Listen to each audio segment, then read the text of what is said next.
Assalamualaikum warahmatullahi wabarakatuh. নাহমাদুহু সাল্লি আলা রাসূলিল কারীম। এই বিষয়বস্তু হচ্ছে যুবকদের নিয়ে, যারা সফলতা পায় না। হ্যাঁ, যুবক যদি সফলতা পেতে চায়, অবশ্যই খুব মনোযোগ সহকারে আমি এই সংক্ষিপ্ত সময়ে সংক্ষিপ্ত তাফসীর পেশ করব ইনশাআল্লাহ তাআলা। এর মাঝে আল্লাহ তাআলা আমাদের জ্ঞান দিক, তৌফিক দান করুক, সুম্মা আমিন। ওই যুবক, যদি সফলতা পেতে চাও, সফলতা কোথায় খুঁজছ? সফলতা তোমাকে দিতে 5 বার ডাকে, এসো সফলতার দিকে। অবশ্যই নামাজি সঙ্গী হবে দুনিয়া থেকে কবর পর্যন্ত, কবর থেকে হাসর পর্যন্ত, এবং হাসর থেকে জান্নাত পর্যন্ত। তুমি তোমার জীবনে নামাজ নিয়ে এসো, নামাজ তোমার জীবনে শান্তি নিয়ে আসবে। কেউ তোমাকে কষ্ট দিয়ে কথা বললে তার সাথে তর্কে না জড়িয়ে উল্টো তার জন্য দোয়া করো। নিশ্চয়ই তুমি যা করবে তার অনুরূপ ফলাফল পাবে। ঘৃণা গুনাহকে করো, যে গুনাহ করেছে তাকে নয়। হতে পারে তোমার ভালোবাসার কারণে সে গুনাহ করা ছেড়েই দেবে। হে যুবক, 4টি বিষয়ে লজ্জা পাবেন না। 1. পুরাতন কাপড়। 2. বয়স্ক মা বাবা। 3. দরিদ্র বন্ধু বান্ধব। 4. সাধারণ জীবনযাপন। 5 নম্বর পয়েন্টে বলে, জীবনের ভালো মানুষের খোঁজে না থেকে তুমি নিজেই ভালো হয়ে যাও, হয়তো কারো খোঁজ পূরণ হয়ে যাবে। শুধু টাকার নাম রিজিক নয়, নেক সন্তান, উত্তম আখলাক, নেককার বন্ধু রিজিকের অন্তর্ভুক্ত। তোমার মালিক আল্লাহ তাআলা, তার কাছেই চাও, তার কাছেই হাত তোলো, তার কাছেই পাবে। তিনি একমাত্র তোমার আশা পূরণ করতে পারেন। নামাজকে ভালোবাসার সাথে আদায় করলে দেখবে আল্লাহ পাক নিজেই তোমাকে পরবর্তী নামাজের জন্য দাঁড় করিয়ে দেবেন। এমন নামাজি হও যেন এক মুহূর্ত নামাজবিহীন থাকতে না পারো। কত আফসোস, যারা নামাজ পড়ার জন্য মানুষ অন্য দেশ থেকে এসে পড়ে, কিন্তু ফজরের নামাজের জন্য মহল্লার মসজিদেও যায় না। যদি তুমি সফলতা পেতে চাও, তাহলে খাটিয়ে দিলে তওবা করো। এসো আজকে তওবা করে নাও। শিও রবকে অনেক নারাজ করেছ। এসো ভাই, আজ নিজ মনিবের সাথে বোঝাপড়া করে নাও। বলো, তওবা করছি। আমি তোমাদের কাছে আন্তরিকভাবে আবেদন রাখছি। আজকে আমার সামনে শুধু যুবকদেরই দেখছি, কোনো বৃদ্ধ চোখে পড়ছে না। দেখছি শুধু চারা গাছ, যাদের দ্বারা বাগান হবে, যাদের দ্বারা বসন্ত আসবে, যাদের দ্বারা প্রভাতের মৃদু মন্দ সমীরণ বইবে, যাদের দ্বারা বসন্তের বাহার আসবে এবং মানব জাতিকে পুনরায় বসন্ত দেখার সুযোগ হবে। চোখগুলো পিপাসার্ত হয়ে আছে এ প্রজন্মের যুবকদের মাঝে তাকওয়া ও পরহেজগারি দেখতে, মেয়েদের মাঝে পবিত্রতা, পুত চরিত্রতা দেখতে, বাজারগুলো থেকে সুদ বিদরিত হওয়া দেখতে, আজ আল্লাহর আনুগত্য দেখতে সত্যি চোখগুলো বেকুল হয়ে আছে। আফসোস, শুধু আফসোস, কবে যে নাফরমানি খতম হবে। তবে আজ কিছুটা আশার সঞ্চার হয়েছে। একটা সময় ছিল একজন লোকও আমাদের কথা শুনতো না। আজ আল্লাহ তাআলা মোড় ঘুরিয়ে দিয়েছেন। সকাল হয়ে আসছে, সকালের মৃদু মন্দ বায়ুর পরশ পাচ্ছি। দিনের আলো ফোটার সময় হয়ে আসছে, আধার কেটে যাওয়ার সময় হয়ে গেছে। জুলুমের যবনিকাপাত আসন্ন, ইনসাফ জেগে ওঠার মুহূর্ত ঘনিয়ে এসেছে।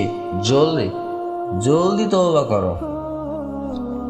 আমরা দাওয়াতের মোবারক মেহনত নিয়ে দিকে দিকে ছড়িয়ে পড়ব, যাতে আগত প্রজন্মে ইসলামের উপর চলার আমরা ওসিলা হই এবং তাদের সকলের আমলে সওয়াব লাভ করতে পারি। আমার ভাইয়েরা, আজকে আমার এই কথাটুকু মেনে নাও। আল্লাহর ওয়াস্তে বলছি, আজকে তওবা করে ওঠো। আজকে তওবা করে উঠবে। বলো, তওবা করবে তো? আজকে জমিন ও আসমানকে সাক্ষী বানিয়ে দেব। আজ ফেরেশতারা খুশি হবে, আজ আল্লাহ খুশি হবেন তোমাদেরকে। আমার রবের কসম দিচ্ছি, যিনি আজ আমাকে এখানে বসিয়েছেন। যদি তোমরা দিল থেকে তওবা করে থাকো, তাহলে তোমাদেরকে মুবারকবাদ যে তোমাদের সকল গুনাহ মাফ হয়ে গিয়েছে। আল্লাহ তোমাদের দেখে আনন্দিত হচ্ছেন। আমার ভাইয়েরা, আল্লাহ সবকিছু জানেন, তিনি সবকিছু সম্পর্কে অবগত আছেন। যে ভাইয়েরা খাঁটি তওবা করেছেন, আল্লাহ তাআলা তাদের নাম এবং তাদের পিতার নাম ধরে ধরে আরশের ঘোষণা দিচ্ছেন, ফেরেশতাদের মাঝে এলান করছেন, অমুকের ছেলে অমুক তওবা করেছে, তোমরা সাক্ষী রেখো, আমি তাকে মাফ করে দিয়েছি। তোমাদের একটি মাত্র তওবা যদি খাঁটি দিল থেকে হয়, তাহলে তা তোমাদেরকে ফরাস অর্থাৎ বিছানা থেকে আরশে তুলে দিয়েছে। নিজে তওবা করার পর লোকদের তওবা করাও। আমরা কারবারকে ছাড়িনি, দোকানকে ছাড়িনি, জমিকে ছাড়িনি, স্ত্রী ছেলে মেয়েদের ছাড়িনি, ঘরকে ছাড়িনি। যদি ছোট খাটো আগুন লাগে, তখন ফায়ার সার্ভিসের অপেক্ষা করা হয়। যদি পুরো মহল্লায় আগুন লেগে যায়, তখন প্রত্যেক ব্যক্তি বালতি নিয়ে ছোটে। সকলেই তখন বুঝে, এই অবস্থায় যদি ফায়ার সার্ভিসের অপেক্ষায় থাকা হয়, তাহলে পুরো শহর পুড়ে ছাই হয়ে যাবে। এখন যেহেতু পুরো দুনিয়ায় নাফরমানের আগুন লেগে আছে, তাই প্রত্যেককে সেই আগুন নেভানোর জন্য ছুটতে হবে, প্রত্যেককেই শ্রম দিতে হবে। তাহলে মানুষের মাঝে আল্লাহর দিকে ফিরে আসার প্রবণতা সৃষ্টি হবে। নচেত আমাদের সকল কর্মই এরূপ, যা আল্লাহর আযাবকে আহ্বান করছে। মানুষ বলা বলি করলে দ্রব্যমূল্য বেড়ে গেছে, আমরা বলি শুকর করে আমরা জীবিত আছি। আমাদের বদ আমলের পরিমাণ এত বেশি, আল্লাহ মেহেরবানি না করলে এতদিন আমরা জমিন বিদীর্ণ হয়ে তার অভ্যন্তরে হারিয়ে যেতাম, কিংবা আকাশ থেকে অগ্নিগোলক এসে আমাদেরকে জ্বালিয়ে দিত, কিংবা আকাশের ফেরেশতারা জমিনে এসে মহানিনাদে আমাদের বুক ফাটিয়ে দিত। আল্লাহ তাআলার শুকর, তিনি আমাদের বাঁচিয়ে রেখেছেন। তাই আমরা বলি, ক্ষমতার পেছনে ছুটো না, হরতাল করো না, মসজিদে এসো, তওবা করো।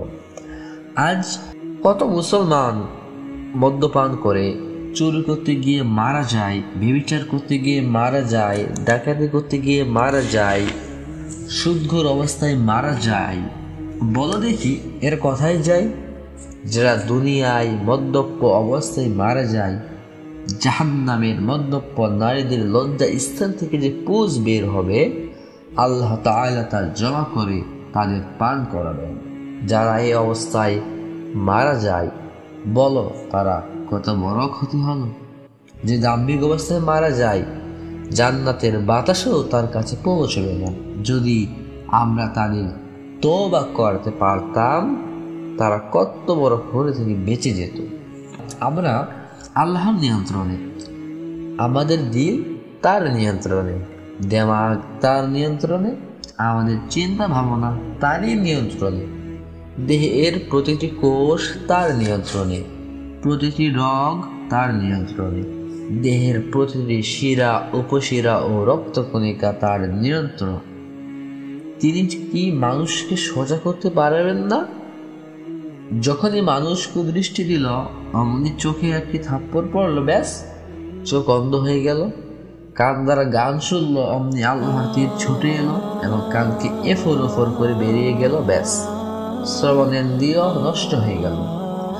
যখন হাতের দ্বারা কোনো জুলুম হলো, আর হাত অবশ হয়ে গেল, বা অন্যায় কাজের দিকে এগিয়ে গেল, আর অমৃতা অবশ হয়ে গেল, যৌন ক্ষমতার অপপ্রয়োগ হলো, সাথে সাথে আল্লাহ যৌন ক্ষমতা কেড়ে নিলেন। জিহ্বা মিথ্যা বলল, পান কথা বন্ধ হয়ে গেল। এসব ঘটনার কুদরত কি আল্লাহর নেই? নিঃসন্দেহে আল্লাহ তাআলার কুদরত আলা।